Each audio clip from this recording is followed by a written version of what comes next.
नमस्कार दोस्तों, स्वागत है आप सभी का कर्मवीर आईसीएस में, जहां पर मैं मधु पूरी इंडियन पॉलिटी को एमसीक्यू वाइज कवर करा रही हूं। आज का लेक्चर नंबर 48 है, जो कि बेस्ड है द पार्लियामेंट में। आप किसी भी एग्जाम की तैयारी कर रहे हो, अगर इंडियन पॉलिटी आपके सिलेबस में है तो ये पूरी की पूरी प्लेलिस्ट आप सभी के लिए काफ़ी हेल्पफुल होगा। मेरी आप सभी से रिक्वेस्ट है, इस पूरी की पूरी प्लेलिस्ट को कम से कम 3 से 4 बार जरूर देखें, जिससे कि जब आप एग्जामिनेशन हॉल में बैठें और पॉलिटी के क्वेश्चंस को सॉल्व करें तो आपके लिए काफ़ी ईजी हो और आप काफ़ी अच्छे से उसे अटैम्प्ट कर पाएँ। पॉलिटी काफ़ी स्कोरिंग सब्जेक्ट है, लेकिन उसको स्कोर करने के लिए सबसे ज़्यादा ज़रूरी है कि आप रेगुलरली क्वेश्चंस का प्रैक्टिस करते रहें, और क्वेश्चंस को प्रैक्टिस करने के लिए ही इस पूरी की पूरी टेस्ट सीरीज या इस पूरी की पूरी प्लेलिस्ट को बनाई जा रही है, जिससे कि आप 100% पॉलिटी के क्वेश्चंस को अटेम्प्ट कर पाएं। इसी उम्मीद के साथ चलते हैं अपने पहले क्वेश्चन की तरफ।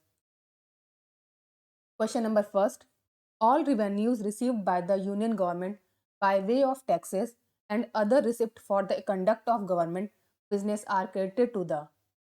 क्वेश्चन क्या कह रहा है कि सरकारी व्यवसाय के संचालन के लिए करों और अन्य प्राप्तियों के माध्यम से केंद्र सरकार द्वारा प्राप्त सभी राजस्व को किसमें जमा किया जाता है।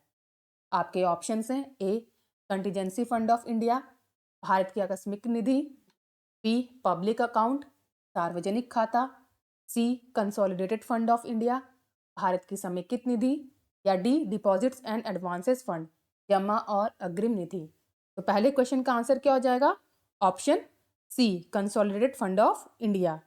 और ये किस आर्टिकल के अंतर्गत इसको कवर किया जाता है? आर्टिकल 266। तो आप लोग आर्टिकल भी याद रखेगा कि जो कंसोलिडेटेड फंड ऑफ इंडिया का आर्टिकल है हमारे कॉन्स्टिट्यूशन में, वो 266 में मेंशन है। चलते हैं नेक्स्ट क्वेश्चन की तरफ। Question number 2, money bill has been defined by the constitution under article.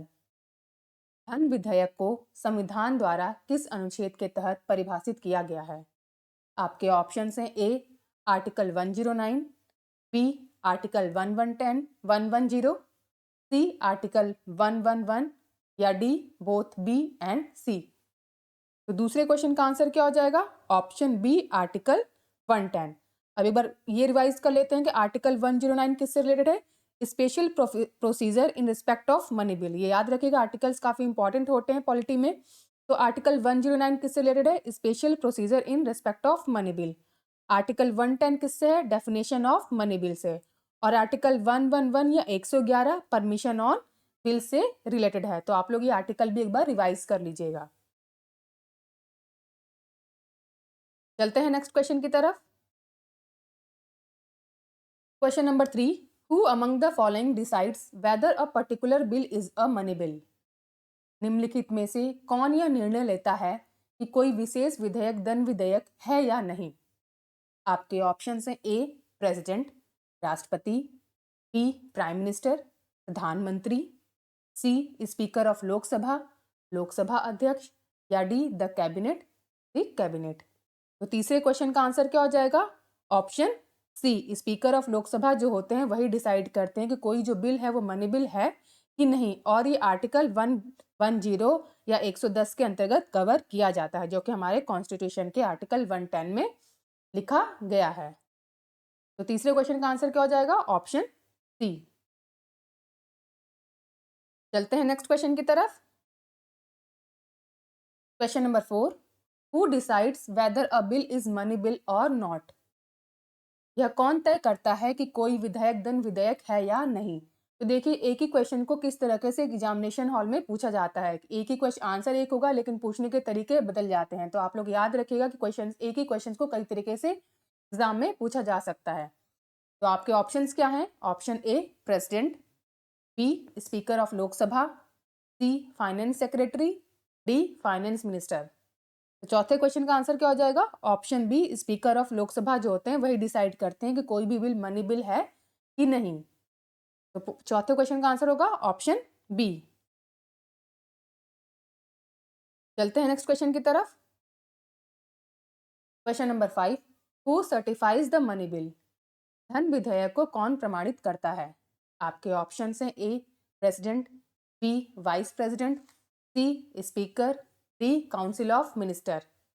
तो पांचवें क्वेश्चन का आंसर क्या हो जाएगा? Option C speaker. चलते हैं नेक्स्ट क्वेश्चन की तरफ।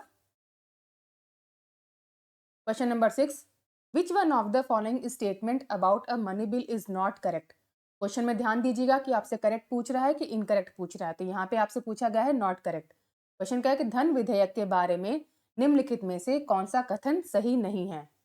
Option A, a money bill can B tabled in either house of parliament. धन विधेयक संसद के किसी भी सदन में पेश किया जा सकता है। B, the speaker of Lok Sabha is the final authority to decide whether a bill is money bill और नॉट। लोकसभा अध्यक्ष यह तय करने का अंतिम प्राधिकारी है कि कोई विधेयक धन विधेयक है या नहीं। C, the Rajya Sabha must return a money bill passed by the Lok Sabha and send it to consideration within 14 days. Rajya Sabha को लोकसभा द्वारा पारित धन विधेयक को 14 दिनों के भीतर वापस करना होगा और विचार के लिए भेजना होगा। या D, the president can not return a money bill to the Lok Sabha for reconsideration. राष्ट्रपति किसी भी धन विधेयक को पुनर्विचार के लिए लोकसभा को नहीं लौटा सकता। तो आपको इन चारों के चारों स्टेटमेंट में से जो कथन सही नहीं है वो आपको बताना है। तो छठे क्वेश्चन का आंसर क्या हो जाएगा? Option A, a money bill can B tabled in either house of parliament. क्या धन विधेयक बिल को हम दोनों हाउस में से कहीं पे भी प्रस्तुत कर सकते हैं? तो ये गलत है। मनी बिल सिर्फ और सिर्फ लोकसभा में ही टेबल्ड किया जाता है। तो इस तरीके से पहला स्टेटमेंट गलत हो जाता है और छठे क्वेश्चन का आंसर होगा ऑप्शन ए। चलते हैं नेक्स्ट क्वेश्चन की तरफ। Question number 7, a money bill under the constitution of India is tabled in the. Bharat के संविधान के तहत एक धन विधेयक कहाँ पेश किया जाता है? आपके ऑप्शन हैं A, Rajya Sabha, B, public account committee, C, Lok Sabha, D, Lok Sabha and Rajya Sabha simultaneously. तो सातवें क्वेश्चन का आंसर क्या हो जाएगा? Option C, Lok Sabha. चलते हैं नेक्स्ट क्वेश्चन की तरफ। Question number 8, money bill can be presented. धन विधेयक प्रस्तुत किया जा सकता है। आपके ऑप्शन हैं A, only in the Lok Sabha, केवल लोकसभा में, B, only in the Rajya Sabha, केवल राज्यसभा में, C, in both the houses, दोनों सदनों में, D, in joint meeting of the both the houses, दोनों सदनों की संयुक्त बैठक में, या E, none of the above या more than one of the above. उपयुक्त में से कोई नहीं या उपयुक्त में से एक से अधिक। तो आठवें क्वेश्चन का आंसर क्या हो जाएगा? Option A, only in Lok Sabha. Money bill को हमेशा लोकसभा में ही प्रस्तुत किया जाता है। तो आठवें क्वेश्चन का आंसर हो जाएगा ऑप्शन ए। चलते हैं नेक्स्ट क्वेश्चन की तरफ। Question number 9, of the following statement which one is not correct. निम्नलिखित में से कौन सा कथन सही नहीं है? आपके ऑप्शन हैं A, the Rajya Sabha is powerless in money matter. Rajya Sabha धन के मामले में शक्तिहीन है। B, money bill is introduced in the Rajya Sabha. धन विधेयक राज्यसभा में पेश किया जाता है। C, the Rajya Sabha has to pass the money bill within 14 days after it has been passed by the Lok Sabha. Lok Sabha द्वारा पारित होने के 14 दिनों के भीतर राज्यसभा को धन विधेयक पारित करना होता है। डी, द राज्यसभा में पास और return the money bill with some recommendation to the Lok Sabha. Rajya Sabha कुछ सिफारिशों के साथ धन विधेयक को पारित कर सकती है या लोकसभा को लौटा सकती है। तो आपको बताना है कि इसमें से जो सही स्टेटमेंट नहीं है, नॉट करेक्ट। ध्यान दीजिएगा, क्वेश्चन में आपसे करेक्ट पूछ रहा है कि इनकरेक्ट पूछ रहा है। यहाँ पर इसने आपसे नॉट करेक्ट पूछा है। तो 9th क्वेश्चन का आंसर क्या हो जाएगा? Option B, money bill is introduced in the Rajya Sabha. ये गलत है क्योंकि जो मनी बिल होता है वो लोकसभा में इंट्रोड्यूस किया जाता है। तो 9th क्वेश्चन का आंसर क्या हो जाएगा? Option B. चलते हैं नेक्स्ट क्वेश्चन की तरफ। Question number 10, which one of the following subject is not included in the provision of the money bill. निम्नलिखित में से कौन सा विषय धन विधेयक के प्रावधानों में शामिल नहीं है? आपके ऑप्शन हैं ए, प्रोविजन रिगार्डिंग टैक्सेस, करों के संबंध में प्रावधान, बी, प्रोविजन रिगार्डिंग बोरोविंग्स, हार के संबंध में प्रावधान, C, provision regarding custody of the consolidated and contingency fund, समेकित और आकस्मिक निधि की अभिरक्षा के संबंध में प्रावधान, या डी, provision for imposition of fines और पेनल्टीज, जुर्माना या जुर्माना लगाने का प्रावधान। तो 10वें क्वेश्चन का आंसर क्या हो जाएगा? बताइए, 10वें क्वेश्चन का आंसर क्या हो जाएगा? Option D, provision for imposition of fines और पेनल्टीज, जो कि धन विधेयक के प्रावधानों में शामिल नहीं है। बाकी तो ऊपर के तीनों जो स्टेटमेंट हैं उसके प्रावधान धन विधेयक में है, लेकिन पेनल्टीज और फाइन से रिलेटेड कोई भी प्रोविजन धन विधेयक में शामिल नहीं किया जा सकता है। तो 10वें क्वेश्चन का आंसर हो जाएगा ऑप्शन डी। चलते हैं नेक्स्ट क्वेश्चन की तरफ। Question number 11, what constitutes the definition of money bill under article 110 of the Indian constitution. भारतीय संविधान के अनुच्छेद 110 के तहत धन विधेयक की परिभाषा क्या है? आपके ऑप्शन हैं A, the imposition, abolition, alteration और रेगुलेशन ऑफ एनी टैक्सेस, किसी भी कर का अधिरोपण, उन्मूलन, परिवर्तन या विनियमन। B, the regulation of borrowing of money, पैसे उधार लेने का विनियमन। C, the appropriation of money out of the consolidated fund of India, Bharat की समेकित निधि से धन का विनियोग। D, declaration of any expenditure to be charged on the consolidated fund of India, Bharat के समेकित निधि पर लगाए जाने वाले किसी भी व्यय की घोषणा। E, none of the above, more than one of the above, उपरोक्त में से कोई नहीं, उपरोक्त में से एक से अधिक। 11वें क्वेश्चन का आंसर क्या हो जाएगा? इसमें से कौन सा ऐसा डेफिनेशन है जो मनी बिल के अंतर्गत कवर किया जाता है अंडर द कॉन्स्टिट्यूशन? तो देखिए इसका आंसर क्या हो जाएगा? इसका आंसर होगा option E, none of the above या more than above. According to क्या कहते हैं आर्टिकल जो 1110 है उसमें क्या क्या से प्रोविजन है मनी बिल से रिगार्डिंग, ये एक बार मैं आपको बता देती हूँ। तो पहला होता है the imposition, abolition, remission, alteration और रेगुलेशन ऑफ एनी टैक्सेस, ये मनी बिल के अंतर्गत आता है। उसके बाद आता है the regulation of borrowings of money और the giving of any guarantee by the government of India. तीसरा आता है the appropriation of money out of the consolidated fund of India. और चौथा आता है the declaration of any expenditure to the expenditure charge on the consolidated fund of India.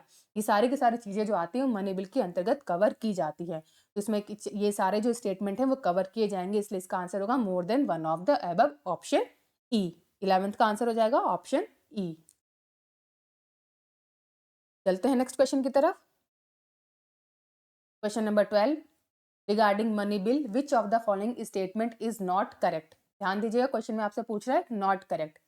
धन विधेयक के संबंध में निम्नलिखित में से कौन सा कथन सही नहीं है?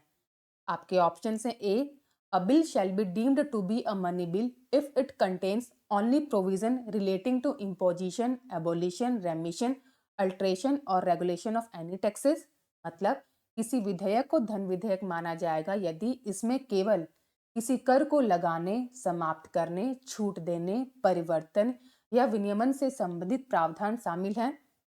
B, a money bill has provision for the custody of the consolidated fund of India or the contingency fund of India, धन विधेयक में भारत के संचित निधि या भारत की आकस्मिक निधि की अभिरक्षा का प्रावधान है। सी, a money bill is concerned with the appropriation of money bill out of the contingency fund of India, धन विधेयक भारत की आकस्मिकता निधि से धन के विनियोग से संबंधित है।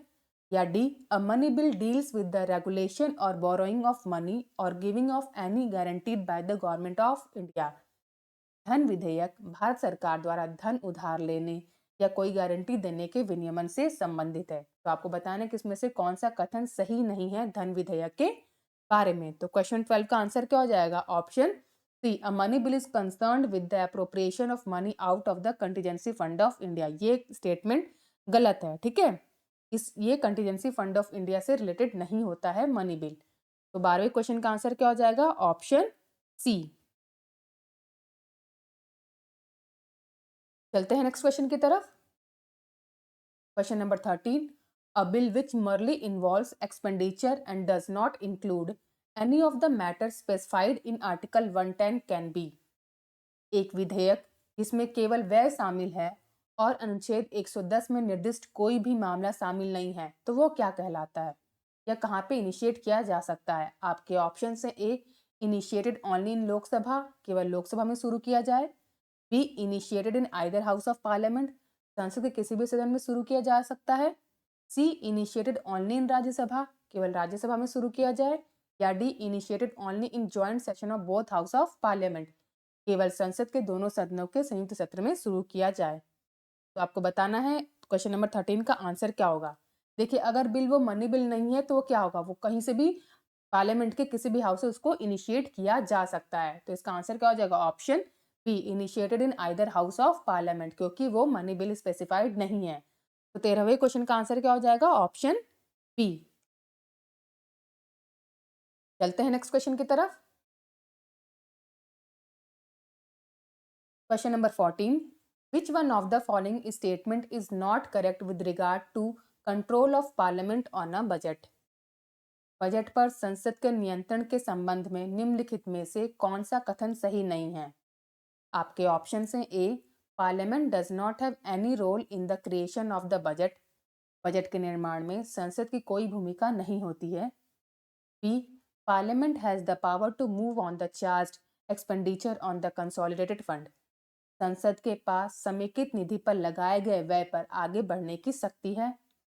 C, parliament has no power to impose a tax without the recommendation of the president, संसद को राष्ट्रपति की सिफारिश के बिना कर लगाने की कोई शक्ति नहीं है। D, parliament has no power to increase any tax without the recommendation of the president, राष्ट्रपति की सिफारिश के बिना संसद को कोई कर बढ़ाने की शक्ति नहीं है। तो आपको बताना है कि कौन सा नॉट करेक्ट स्टेटमेंट है regarding the control of parliament on budget. तो 14वें क्वेश्चन का आंसर क्या हो जाएगा, option B, parliament has the power to move on the charge expenditure on the consolidated fund of India. ठीक है, जो हमारा चार्ज एक्सपेंडिचर होता है वो किस पे सबमिटेड होता है, उसको वोट ऑन पार्लियामेंट पे काउंट किया जाता है, ना कि ठीक है। तो इस तरीके से इसका आंसर क्या हो जाएगा, ऑप्शन बी। 14वें का आंसर हो जाएगा ऑप्शन बी। चलते हैं नेक्स्ट क्वेश्चन की तरफ। Question number 15, which of the following are the method of parliamentary control over public finance in India? First, placing annual finance statement before the parliament. Second, withdrawal of money from consolidated fund of India only after passing the appropriation bill. Third, provisions of supplementary grants and vote on account. Fourth, a periodic or at least a mid-year review of the program of the government against macroeconomic forecast and expenditure by a parliament budget office. Fifth, introducing finance bill in the parliament. Select the correct answer using the code given below. 15वां question आपसे क्या कह रहा है कि भारत में सार्वजनिक वित्त पर संसदीय नियंत्रण के निम्नलिखित में से कौन से तरीके हैं। पहला, संसद के समक्ष वार्षिक वित्त विवरण प्रस्तुत करना। दूसरा, विनियोग विधेयक पारित होने के बाद ही भारत के संचित निधि से धन की निकासी। तीसरा, अनुपूरक अनुदान एवं लेखानुदान के प्रावधान। चौथा, संसदीय बजट कार्यालय द्वारा व्यापक आर्थिक पूर्वानुमानों और व्ययों के विरुद्ध सरकार के कार्यक्रम की आवधिक या कम से कम मध्य वर्ष की समीक्षा। पांचवा, संसद में वित्त विधेयक पेश करना। तो नीचे दिए कोड के उपयोग से आपको सही उत्तर का चुनाव करना है कि पार्लियामेंट में कैसे हम लोग पब्लिक फाइनेंस को कंट्रोल करते हैं, किन किन तरीके से, ये आपको बताना है। तो 15वें क्वेश्चन का आंसर क्या हो जाएगा। देखिए, जो पहला स्टेटमेंट है कि placing annual finance statement before the parliament, ये बिल्कुल सही स्टेटमेंट है कि इस तरीके से हम लोग जो पब्लिक फाइनेंस होता है उसके अकाउंटेबिलिटी को ठहराते हैं। ठीक है, दूसरा स्टेटमेंट क्या कह रहा है कि withdrawal of money from consolidated fund of India only after passing the appropriation bill, जब हम पार्लियामेंट में अप्रोप्रिएशन बिल पास हो जाता है तभी हम कंसोलिडेटेड फंड ऑफ इंडिया से कोई भी मनी को विड्रॉ कर सकते हैं। ये भी स्टेटमेंट बिल्कुल सही कह रहा है। तीसरा स्टेटमेंट क्या कह रहा है कि provision of supplementary grant and vote and account, ये भी प्रोविजन है हमारे पार्लियामेंट में, तभी हम किसी भी फंड को पब्लिक फाइनेंस फंड से निकाला जा सकता है। तो तीसरा स्टेटमेंट बिल्कुल सही स्टेटमेंट है। और पांचवा क्या करें, introducing finance bill in the parliament, ये भी एक तरीका होता है, हम पब्लिक फाइनेंस को सबके सामने रखते हैं। तो इस तरीके से पहला स्टेटमेंट, दूसरा स्टेटमेंट, तीसरा स्टेटमेंट और पांचवा स्टेटमेंट बिल्कुल सही है। तो इसका आंसर क्या हो जाएगा, आपसे उसने पूछा है कौन कौन से स्टेटमेंट सही होंगे। तो देखिए, पहला क्या है, 1, 2, 3 एंड 5। तो ए ऑप्शन देखिए, 1, 2, 3 and 5, A is the right answer. ठीक है, 15वें क्वेश्चन का आंसर क्या हो जाएगा, ऑप्शन ए। चलते हैं नेक्स्ट क्वेश्चन की तरफ। Question number 16, in India which of the following review the independent regulator in sector like telecommunication, insurance, electricity, etc. First, ad hoc committee. set up by the parliament. Second, parliamentary department related standing committee. Third, finance commission. Fourth, financial sector legislative reform commission. Fifth, Niti Aayog. Select the correct answer using the code given below.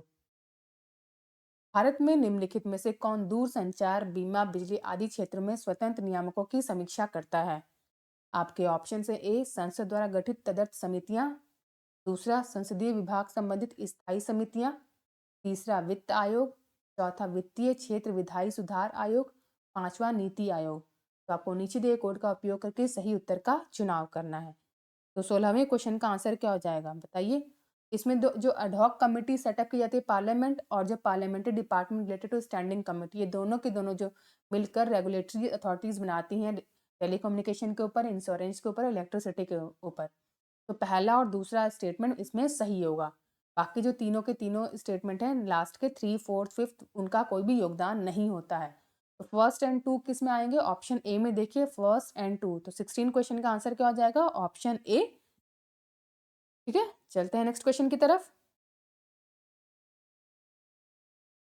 Question number 17, which of the following is responsible for preparation and presentation of union budget in the parliament? संसद में केंद्रीय budget की तैयारी और प्रस्तुति के लिए निम्नलिखित में से कौन जिम्मेदार है? आपके ऑप्शन से A, department of revenue. B, department of economic affairs. C, department of financial service. D, department of expenditure. तो 17वें क्वेश्चन का आंसर क्या हो जाएगा? Option B, department of economic affair. ठीक है, इसी के द्वारा ही बजट पेश किया जाता है। 17वें क्वेश्चन का आंसर क्या हो जाएगा? Option B. चलते हैं नेक्स्ट क्वेश्चन की तरफ। Question number 18, if the annual union budget is not passed by the Lok Sabha, यदि वार्षिक केंद्रीय बजट लोकसभा द्वारा पारित नहीं किया जाता है तो क्या होगा? आपके ऑप्शन से A, the budget is modified and presented again, budget को संशोधित किया जाता है और फिर से प्रस्तुत किया जाता है। B, the budget is refer to the Rajya Sabha for suggestions, budget को सुझावों के लिए राज्यसभा में भेजा जाता है। C, the union finance minister is asked to resign, केंद्रीय वित्त मंत्री को इस्तीफा देने के लिए कहा जाता है। या D, the prime minister submit the resignation of council of minister, प्रधानमंत्री मंत्रिपरिषद का इस्तीफा सौंपता है। तो अगर बताइए एनुअल यूनियन जो बजट है अगर उसको पास नहीं किया जाए लोकसभा से तो क्या होगा? 18वें क्वेश्चन का आंसर क्या हो जाएगा? इसका आंसर होगा option D, the prime minister submit the resignation of council of minister, प्रधानमंत्री मंत्रिपरिषद का इस्तीफा सौंपता है। D is the right answer. चलते हैं नेक्स्ट क्वेश्चन की तरफ। Question number 19, if budget is disclosed before introducing in the legislative assembly what will happen? यदि विधानसभा में पेश करने से पहले बजट का खुलासा कर दिया जाए तो क्या होगा? आपके ऑप्शन से A, council of minister will have to resign. B, chief minister will have to resign. C, finance minister will have to resign. D, all of the above या E, none of the above. तो 19th question का answer क्या हो जाएगा? Option C, finance minister will have to resign. C is the right answer. ठीक है, 19th question का answer क्या हो जाएगा? Option C. चलते हैं नेक्स्ट क्वेश्चन की तरफ। Question number 20, under which of the following taxes the total amount payable by an individual is limited by the constitution? निम्नलिखित में से किस कर के तहत किसी व्यक्ति द्वारा देय कुल राशि संविधान द्वारा सीमित है? आपके ऑप्शन से A, corporation tax. B, state duty. C, succession duty. D, tax on profession trade and calling. 20वें क्वेश्चन का आंसर क्या हो जाएगा? Option D, trade tax on profession trade and calling. ठीक है, डी का ऑप्शन क्या होगा? 20 क्वेश्चन का आंसर क्या हो जाएगा? Option D. चलते हैं नेक्स्ट क्वेश्चन की तरफ। Question number 21, economic service presented in parliament every year, आर्थिक सर्वेक्षण हर वर्ष संसद में प्रस्तुत किया जाता है। तो कब किया जाता है, कैसे होता है, इसके बारे में आपको बताना है। Option A, before presentation of the budget for the coming year, आगामी वर्ष के लिए बजट प्रस्तुत करने से पहले। B, after presentation of the budget for the coming year, आगामी वर्ष के बजट की प्रस्तुति के बाद। C, after presentation of finance bill, वित्त विधेयक की प्रस्तुति के बाद। या D, and has no relation with presentation of the budget, और इसका बजट की प्रस्तुति से कोई संबंध नहीं है। तो 21वें क्वेश्चन का आंसर क्या हो जाएगा? Option A before presentation of the budget for the coming year, आगामी वर्ष के लिए बजट प्रस्तुत करने से पहले ही जो हमें इकोनॉमिक सर्वे प्रस्तुत किया जाता है। 21st का आंसर क्या हो जाएगा? Option A. चलते हैं नेक्स्ट क्वेश्चन की तरफ। Question number 22, vote on account permit union government to, लेखानुदान केंद्र सरकार को अनुमति देता है किस चीज की? Option A go for public loan, सार्वजनिक ऋण के लिए, B borrow money from the reserve bank of India, भारतीय रिजर्व बैंक से पैसा उधार लेने के लिए, C give grant in aid to states, राज्यों को अनुदान सहायता देना, D withdraw money from the consolidated fund of India for specific period, विशिष्ट अवधि के लिए भारत की संचित निधि से धन निकालना। तो 22वें क्वेश्चन का आंसर क्या हो जाएगा? Option D withdraw money from the consolidated fund of India for specific period, vote on account इसके लिए यूज किया जाता है। 22वें का आंसर क्या हो जाएगा? Option D. चलते हैं नेक्स्ट क्वेश्चन की तरफ। Question number 23, vote on account is meant for, लेखादान किसके लिए होता है? आपके ऑप्शन है A vote on the report of CAG, CAG की रिपोर्ट पर वोट करें, B to meet unforeseen expenditure, अप्रत्याशित व्यय को पूरा करने के लिए, C appropriating funds pending passing of budget, budget पारित होने तक धनराशि का विनियोग, D budget, E none of the above या more than one of the above. तो वोट ऑन अकाउंट का मतलब क्या होता है ये आपको बताना है। तो ऑप्शन सी होगा appropriating funds pending passing of budget, budget पारित होने तक धनराशि का विनियोग। 23वें का आंसर क्या हो जाएगा? Option C. चलते हैं नेक्स्ट क्वेश्चन की तरफ। Question number 24, votes on account in the parliament is necessary, संसद में लेखानुदान आवश्यक है क्यों? आपके ऑप्शन है A when government expenditure is more than government revenue, जब सरकारी व्यय सरकारी राजस्व से अधिक हो, B for financing big project in which huge amount of money is required, बड़ी परियोजनाओं के वित्त पोषण के लिए जिसमें बड़ी मात्रा में धन की आवश्यकता होती है, C when regular budget is not expected to be passed in time, जब नियमित बजट समय पर पारित होने की उम्मीद नहीं है, D none of the above, उपरोक्त में से कोई नहीं। 24वें क्वेश्चन का आंसर क्या हो जाएगा? Option C when regular budget is not expected to be passed in time, जब नियमित बजट समय पर पारित होने की उम्मीद ना हो तो वोट ऑन अकाउंट का प्रावधान दिया गया है। तो 24वें का आंसर क्या हो जाएगा? Option C. चलते हैं नेक्स्ट क्वेश्चन की तरफ। Question number 25, what is the difference between vote on account and interim budget? पहला statement, the provision of vote and account is used by a stable government while interim budget is a provision used by a caretaker government. Second, a vote on account only deal with the expenditure in government's budget while an interim budget include both expenditure and receipt. Which of the statement given is are correct? तो आपको दो statement दी गई हैं और आपसे पूछ रहा है कि करेक्ट स्टेटमेंट कौन सा है।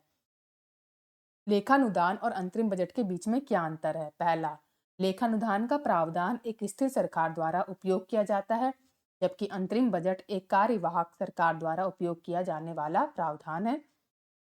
दूसरा, लेखानुदान केवल सरकार के बजट में होने वाले व्यय से संबंधित है, जबकि अंतरिम बजट में व्यय और प्रावतियां दोनों शामिल होते हैं। इनमें से कौन सा स्टेटमेंट सही है ये आपको बताना है। 25वें क्वेश्चन का आंसर क्या हो जाएगा? तो देखिए जो दूसरा स्टेटमेंट कह रहा है कि a vote on account only deal with the expenditure in governments budget while N interim budget include both expenditure and receipt, ये तो स्टेटमेंट सही है। लेकिन जो पहला स्टेटमेंट कह रहा है कि the provision of vote on account is used by the stable government, ये statement stable government while interim budget is a provision used by the caretaker government, ये स्टेटमेंट गलत है। क्योंकि जो वोट ऑन अकाउंट होता है